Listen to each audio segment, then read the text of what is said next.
I think it's really important to talk about the latest news headlines involving kids on drugs. It's terrible that the kids are so young, effectively are giving up their life. They're not having their life taken, they're giving it up.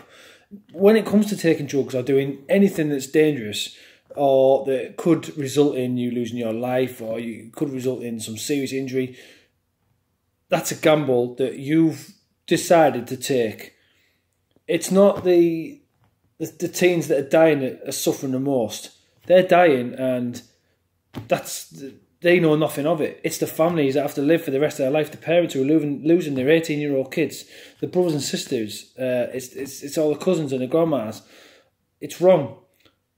But I feel this is really important for me to touch base on because personally I believe that there's one thing that's probably at the root cause of this: peer pressure. Now, peer pressure is a huge problem and it's a form of bullying.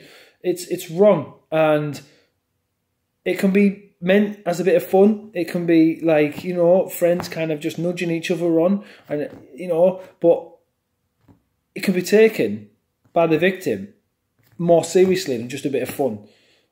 The victim who ends up being peer pressured into all sorts of things, whether it's drugs or whatever it is, crime, anything, the victim can feel so scared or so embarrassed about saying no or sticking by their standards or more their morals that they do cave into peer pressure.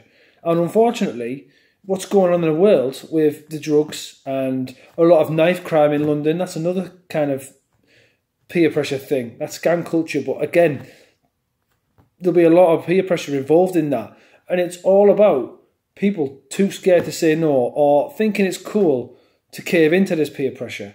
But the thing is, there is no greater reward and no greater strength in you staying true to your morals and who you are. If you know something's wrong, don't cave into peer pressure. Real friends will never peer pressure you into anything. Real friends will respect your choices. Drugs, they're just ridiculous. Like some of the things you get out there on the black market, it's just... I've read case studies about the kind of breakdown of cocaine and what's in pills, and some of the things that are being cut into these drugs is just ridiculous. It's no wonder that putting that kind of a chemical into your system has got a bad outcome. If there's any kids watching this who are anywhere at the age of sort of like school age, 16, 18, 19, 21, whatever age you are, even if it appeals to adults, please don't give in to peer pressure. If you know it's wrong, you know deep in yourself whether what you're about to do is right or not. If you've got any moral compass, you will know it's not right and you don't want to do it or whatever. Please don't cave into peer pressure because the next news headline could be about you.